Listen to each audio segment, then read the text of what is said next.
Vote প্রস্তুতি খতিয়ে দেখতে এবার মালদায় মুখ্য নির্বাচন আধিকারিক মালদা জেলা প্রশাসনিক ভবনে পৌঁছে জেলা প্রশাসনের সঙ্গে বৈঠকে রাজ্যের পুলিশ পর্যবেক্ষক হিমাংশু কুমার লাল, বিভিন্ন রাজনৈতিক দলের প্রার্থী এবং নেতৃত্বের সঙ্গে বৈঠকে মনোজ আগরওয়াল। বৈঠকে উপস্থিত মালদার জেলা শাসক, পুলিশ সুপারও। বৈঠক শেষে মুখ্য নির্বাচন আধিকারিক মনোজ আগরওয়াল খতিয়ে দেখেন কন্ট্রোল রুমও। পরে তিনি সাংবাদিকদের মুখোমুখি হয়ে জানান, পোলিং বুথের 100 মিটারের মধ্যে শুধুমাত্র কেন্দ্রীয় বাহিনী থাকবে, বুথে কেউ ঢুকতে পারবে না।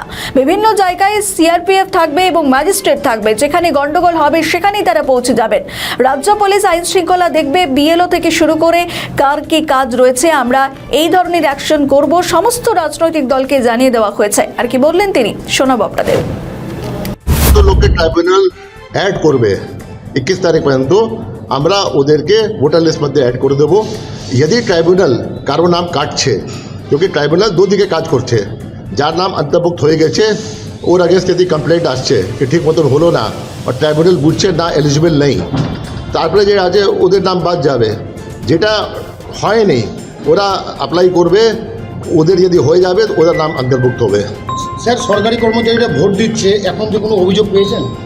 আমরা যেটাই পেয়েছি, আপনার মপ আপ রাউন্ড হচ্ছে পোস্টাল ব্যালট নিয়ে, 21 আজ থেকে আরম্ভ হয়েছে, 22 তারিখ পর্যন্ত মপ আপ রাউন্ড চলছে। আর ডিএম সাহেব অ্যারেঞ্জমেন্ট করেছেন প্রত্যেক সরকারি কর্মচারী যেটা আছে যে ভোট দেওয়া, যে সুনিশ্চিত করবো আমরা কেউ সুষ্ঠুভাবে ভোট দিতে পারবে। স্যার, এসআইআর এর পরে এবার পোলিং পার্সেন্টেজ কি বাড়তে পারে বলে আশা করছেন? দেখুন, আমি এটা কিছু বলতে পারবো না, এই জন্য কি নিচে কিছু লোক যে আগে এসডিটি থাকতো, ওটা যেটা আছে এখন নাম কাটা গেছে আপনার এসআইআরে, তো নিচে ডিনোমিনেটর কম হয়ে গেছে। আগে 100 থাকতো, নিচে সাপোজ 95 হয়ে গেছে, 98 হয়ে গেছে, তো আগে মতন ভোট হবে তো পার্সেন্টেজ তো ইনক্রিজ হবেই। স্যার, কন্ট্রোল রুমটা দেখলেন খতিয়ে কি कंट्रोल रूम प्रत्येक জেলাতে হচ্ছে, कंट्रोल रूम सीए অফিসে হচ্ছে। আপনার প্রত্যেক অ্যাসেম্বলি সিটে 3টা স্ক্রিন থাকবে, ওখানে 3টা স্ক্রিন মধ্যে যে আছে প্রত্যেক বুথ কভার হবে 5-7-10 মিনিট মধ্যে। অ্যান্ড সিসিটিভি যে আছে মনিটরিং চলবে, এখানে অফিসার ফিক্স থাকবে। একটা যে আছে স্ক্রিন আছে, একটা ল্যাপটপ আছে, 2 या 3 অফিসার থাকবে, 6 ঘন্টা জন্য ডিউটি থাকবে, ওদেরকে সব নোট করতে হবে। একটা জিও বেরোবে, আমুক 3 লোকের ডিউটি আছে, ওটা তারপরে ওদেরকে লিখতে হবে কি আমি কিছু দেখলাম না, দেখলাম তো আমি কি অ্যাকশন নিলাম। আর এটাও লিখতে হবে কিছু দেখলাম না, ওদেরকে সতর্ক থাকতে হবে, ওদেরকে 100% সাইন করেই যেতে হবে ডিউটি করার পরে।